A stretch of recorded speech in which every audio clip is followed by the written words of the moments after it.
AITA for telling my ex's sterile affair partner to have her own daughter if she wants to share cheerleading with one. I, 40F, and the mother of two amazing kids, a 10-year-old daughter and a 7-year-old son. Their father, my ex-husband, 44M, cheated on me years ago with Jen, 42F, who is now his wife. The affair shattered our family, and while I've done my best to move on for the sake of my kids, Jen continues to make things difficult. To start from the beginning, my ex and I were married for several years, and for the most part, I thought we had a good relationship. We had our kids, and we're building a life together. Sure, he traveled a lot for work, but I thought we were a team. Then Jen came into the picture. Jen wasn't some random woman. She was dating someone in my ex's friend group, and we crossed paths regularly at gatherings. Over time, she made an effort to get to know me, small talk at parties, following me on social media, even texting me occasionally about things like recipes or parenting tips. I thought she was just being friendly. I was completely blindsided when I found out she had been sleeping with my husband. I'll never forget the day I found out. My ex sat me down, looked me in the eye, and told me he was leaving me. Just like that. No warning, no attempt to fix things, he was done. He said he had fallen in love with Jen and wanted to start a new life with her. I remember feeling like the ground had been ripped out from under me. I had to pick up the pieces for the sake of our kids, who were too young to understand what was happening. To make things worse, Jen tried to play the victim. She claimed she didn't mean to hurt me, that she hoped we could all get along for the sake of the kids. She even suggested that we could be friends again someday. I was furious. How could she think we'd ever be friends after what she did? But I kept my composure because I knew my kids were watching. Fast forward to now. My ex and Jen have been married for several years. He only has custody of the kids 6 days a month, which is partly because of his demanding work schedule. He travels out of state frequently, so this arrangement keeps the kids with the parent me most of the time.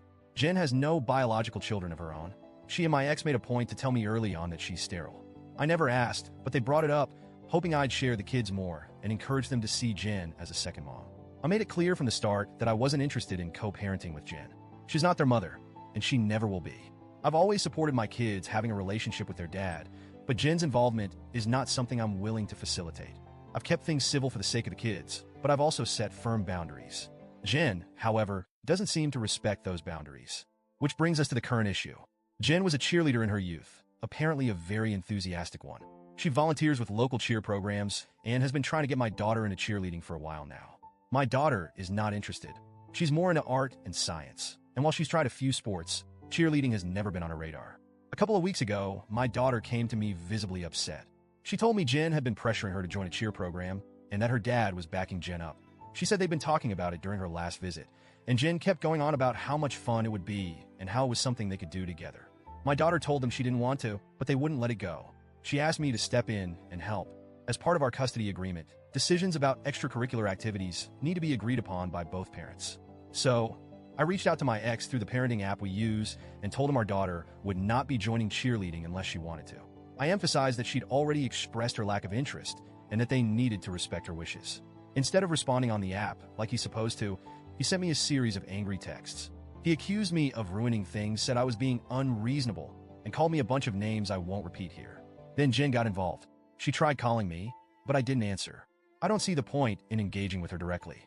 But a few days later, I ran into her at a store, and she decided to confront me in person. It started off somewhat civil. She said she felt like I was punishing her by not letting her bond with the kids. She went on about how she's been in their lives for years, and how she has every right to share things like cheerleading with them. I told her, calmly at first, that she doesn't get to force my kids into activities they don't want to do. I said our daughter isn't interested in cheerleading, and that's the end of it. But Jen wouldn't let it go. She followed me around the store, practically pleading with me to understand her perspective. She started crying and said it's her dream to share cheerleading with a daughter. She said it hurts so much that she'll never have a child of her own to share those experiences with. I'd had enough. I turned to her and said, if you want to share cheer with a daughter, then go have one of your own. Leave mine alone. She stopped dead in her tracks, and I walked away. She didn't follow me after that, but the fallout was immediate. My ex called me later that day, furious. He said I was cruel to say that to Jen, knowing she can't have children. He demanded I apologize, but I refused. I told him Jen needs to respect our daughter's wishes and stop trying to insert herself into places she doesn't belong. Now I'm wondering if I went too far. On one hand, I feel justified in standing up for my daughter. She shouldn't be pressured into doing something she doesn't want to do, especially by someone who isn't her parent. On the other hand, I can see how my comment might have come across as harsh. I wasn't trying to hurt Jen. I just wanted her to back off. So, Reddit, AIDA?